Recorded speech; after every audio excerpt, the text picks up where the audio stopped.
స్టూడియోలో మీ పర్సనల్ మరియు business promotions కోసం సంప్రదించండి 9666216699.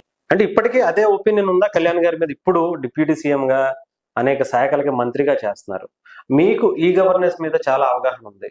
ఆయన రీసెంట్ గా సీజ్ ద షిప్ అని చెప్పినప్పుడు కావచ్చు, ఇవన్నీ ఆయనలో ఉన్నటువంటి వ్యక్తిత్వం ఎలా అనిపించింది? ఇప్పుడు అంటే గతంలో అంటే ఒక సాధారణ ఒక జనసేన పార్టీ నాయకుడిగా కావచ్చు, ఒక సిటిజన్ గా మీకు లాగా చాలా మంచి ఆలోచనలతో చెగోవేరా మనసులో నింపుకుని చాలా బలంగా అందరూ ఇప్పుడు ఎలా అనిపిస్తుంది ఆయన పనితీరు చూస్తుంటే?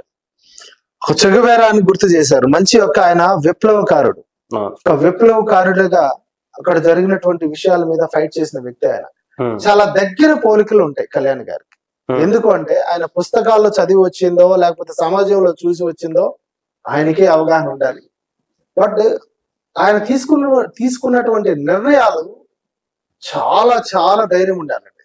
అంత డేర్గా వెళ్ళి సీజ్ ద షిప్ అని అనడం అనేది ఎవరిని కూడా కేర్ చేయకుండా ఒక మాఫియా స్టేట్మెంట్ ఇచ్చి, ఒక ఇంటర్నేషనల్ కి సంబంధించిన ఒక మాఫియాతో పెట్టుకున్నట్టే, ఇప్పుడు ఆయన మాఫియాతో పెట్టుకున్నట్టే, పొలిటికల్ సిస్టమ్ లో ఇంకా లోతుగా వెళ్ళినట్టే. అంతే.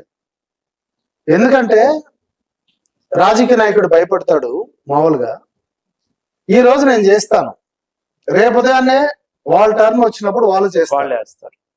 ఆ భయం ఉన్నవాడు చేయడు. దొడ్డిదారులు వెళ్ళి దొడ్డిదారులు డబ్బులు సంపాదించిన, రాంగ్ వేలో డబ్బులు సంపాదించిన వాడికి భయం ఉంటది. అరే నేను రేపు ఉదయాన్నే నన్ను అడగడా, నాది సీజ్ చేయడా, నా బిజినెస్ అంతా ఇంపాక్ట్ అవదా? కానీ ఇలాంటివి ఏం లేవు అంటారు కళ్యాణ్. ఆయనకి ఏమి లేవు.